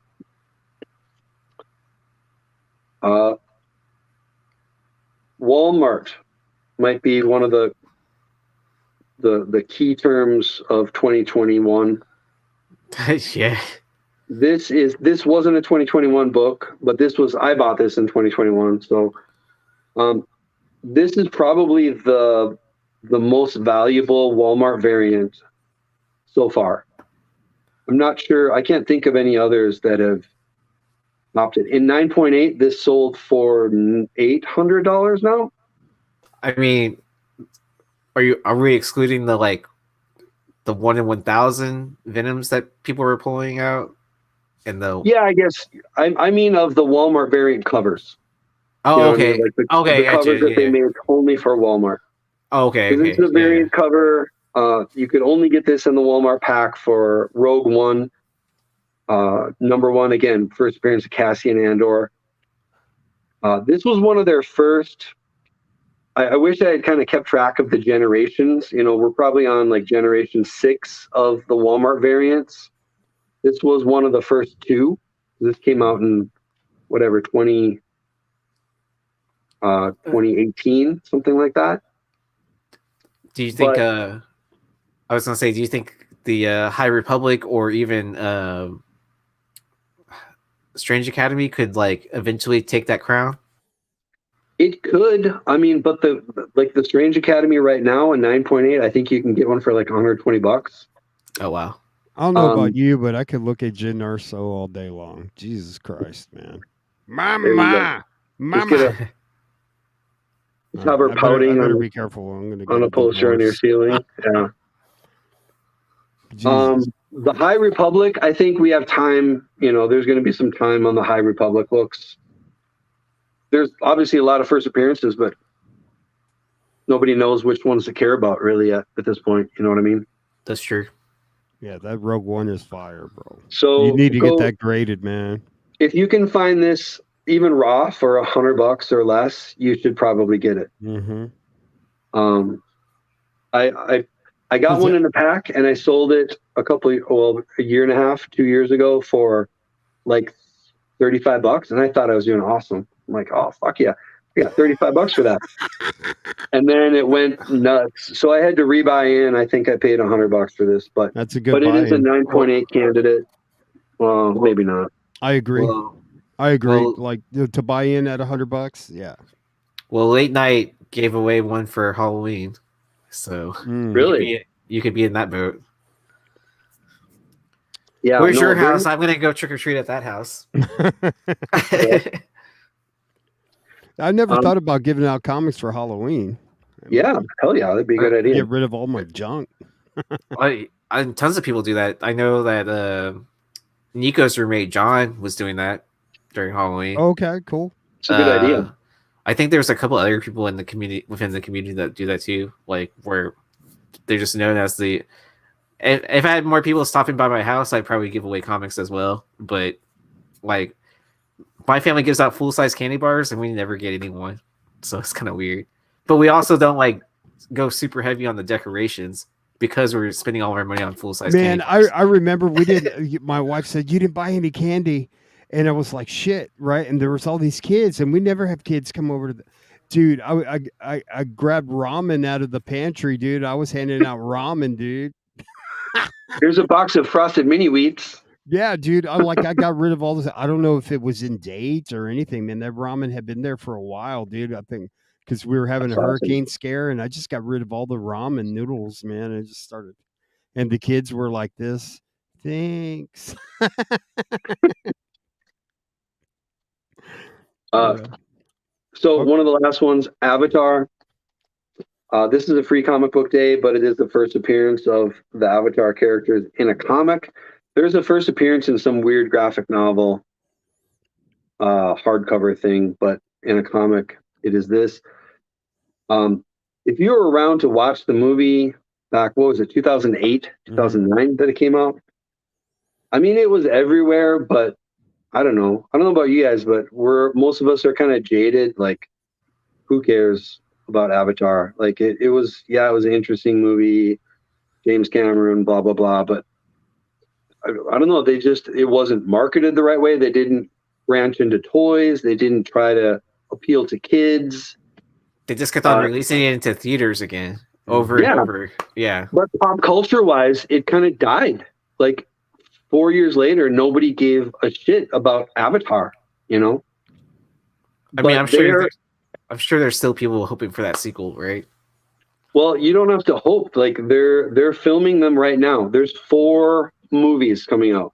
Oh wow! They're filming 4 more movies all concurrently.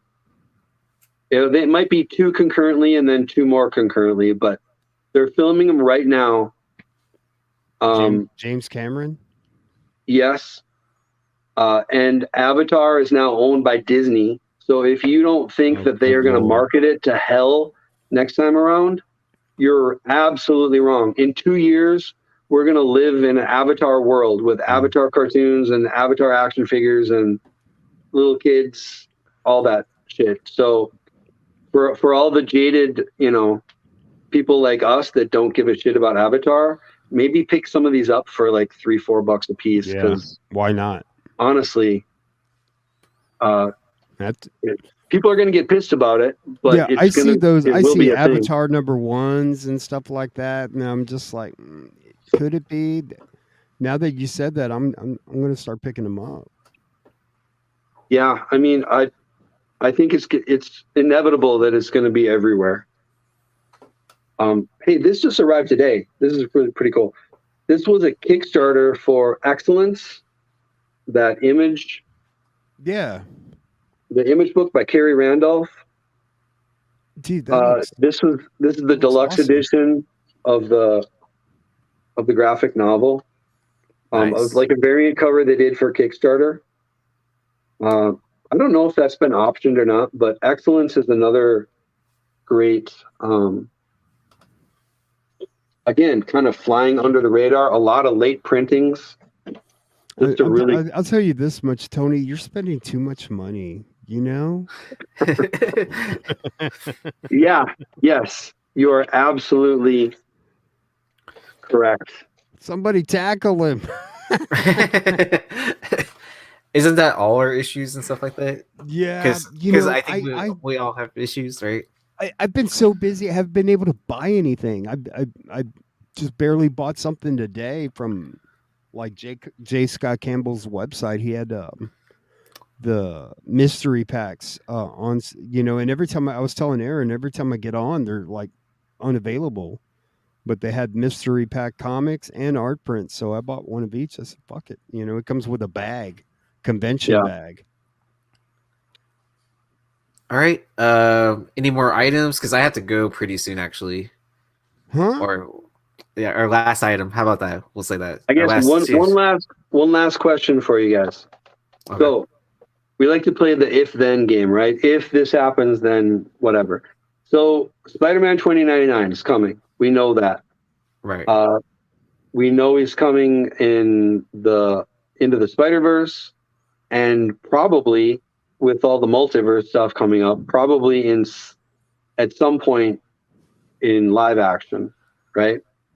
Somewhere along the line, whether that's a Spider-Man 2099 movie or just a cameo and something else, they could do a 2099 like anthology show where they do, you know, other 2099 characters. Aside from Spider-Man 2099, which character from which of those characters do you think is the next most likely to show up? Out of the Or- Spider-Verse? Or Out you're of, talking out of the about up to 2099 characters. Oh, So 2099 the first, characters? yeah, the first generation was Hulk, Ghost Rider, Yeah. Punisher. There was Ravage. There was Wasn't there the Uh, X-Men? Punisher, there was X-Men. There was Punisher. Yep. And then later we got a lot of the other ones. We got a Moon Knight. We got a Deadpool. We got a Fantastic Four. There's We Iron got a Man Venom. now. Yep. So, like, I've heard a lot of rumblings about Doom. Doom Oh. 2099. Doom. Yep. Doom was one of Yeah. the first generations. Yeah, and just, you know, yeah, see, yeah, I've heard a lot of, if anything was going to be, you know, especially with Kang and just, you know, that might be a thing. It could be Yeah. a thing. I think out of the first generation, that's the character I like the most. Just the look of it, the Doom. I think realistically, seeing them on screen, we haven't even seen the regular Doom on screen yet. Yeah. I think Just we're wait gonna till have to that see the happens. regular Doom, and then, you know, maybe they can jump straight to 2099. I think, and again, this was just another gut. Aside from Spider-Man, the other property that's most likely to jump to 2099 might be Deadpool. Yeah, 'Cause I they're guess gonna it's- make so much fun of the multiverse in the next movie. Like they're gonna, I don't know. I could see Gwenpool showing up, and the Deadpool 2099 is her. Yep. It's a female character. There's Deadpool 2099. And then she showed up on a Women of Power cover too. Oh, I haven't seen that one. That one's badass. Yeah, that's Yeah, a You fun got that cover. one, Aaron? cover. I do. I don't know if I have an extra one. I'll see if I have an extra one. How much you selling that one for, Tony? The 9.8. I just got it, so I'm not selling it to anybody Okay. for a while. So Well, and don't forget- 150? Well, This and one is the first appearance. It's in Deadpool number 6. Yeah, I've got a few of those, but that Yeah. that Well- Woman of Power, I need that one, man. And And I don't think there was forget- the second print there, right? Yep, there's a second print for issue 6, and then it's instead of it the maroon color in the background, it's blue. Yep. Mm. Yep. So that blue second print might be a way to go. This one was whatever signed by Jerry Duggan, but I'd tell you who everybody needs to keep an eye on is Black Cat, because I have a funny feeling that character's coming, man. They're already working on the next Tom Holland movie right now. Feige already said, like, you know, like Mary Jane's already forgot him. You know, hey man, the man needs what he needs, bro. You know, so like, Black meow, man, meow. Well, I mean, and then we've already seen an uptick in price in ASM 194 as well. So if that's usually And I mean, that's just- 195 is the Forgotten Book, because that's the origin of the Black Cat and second appearance. Man, you can get those super fucking cheap, man. Well, I mean, yeah, I mean, because those are like usually like when the first appearance becomes like out of reach for everyone. That's usually like pretty good indication of like someone high up knows something, or multiple Mhm. people high up know something, or big collectors. Yeah, but it's yeah, I hope so. I hope you're right. They had that movie. What was it called? Silver and Black. It was in pre-production a few years ago, but then I think it got dropped completely with Silver Sable and Black Cat. oh yeah. I think all of that shit was just a ploy to get Disney to get back to the bargaining table, because you remember all that stuff coming out. It was like, okay, Madam Web series, and then was like, everything. and then Feige was like, oh shit.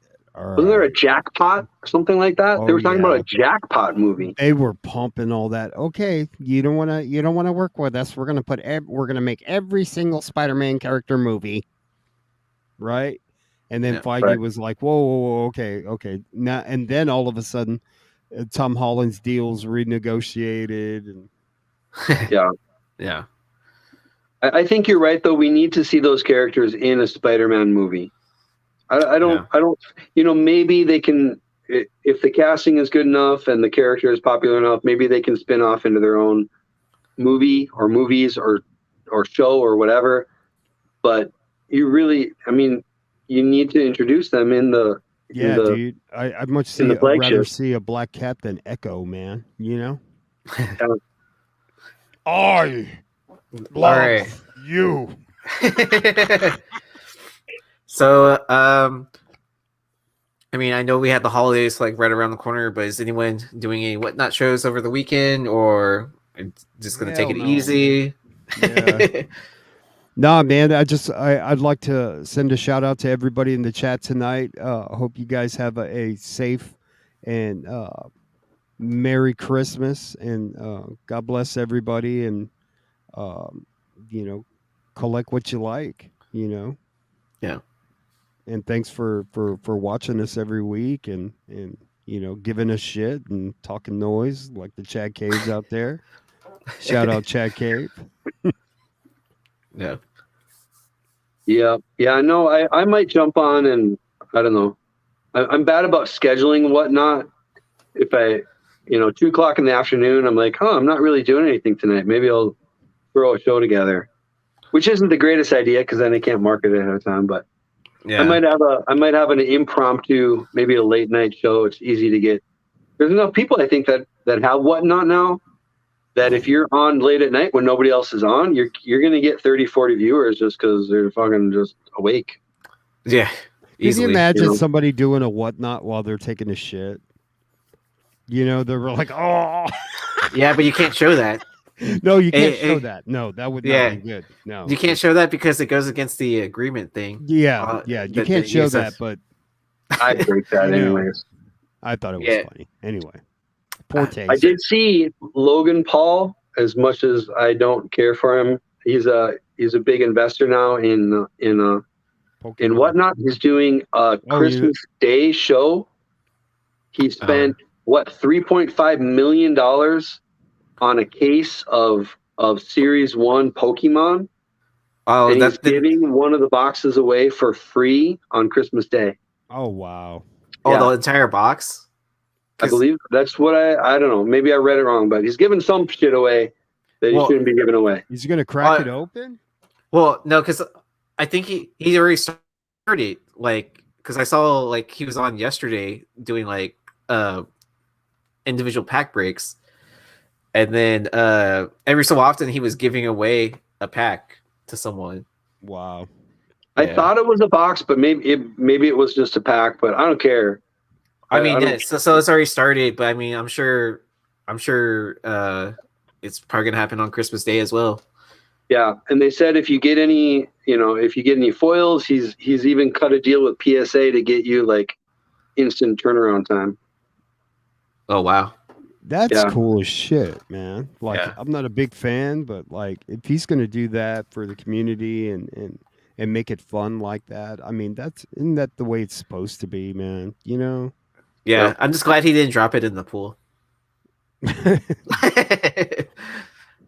But anyways, I want to thank everyone again for watching Tales from the Flipside. It's been, a fun year so far, and we have some pretty big plans, I guess, coming up for the next year, and then we're going to continue pickups from the other members of the team for next week, and then we'll have another episode of Deal or Flipside coming back up on Wednesday. So make sure to like and subscribe to the channel, and Merry Christmas, you filthy animals.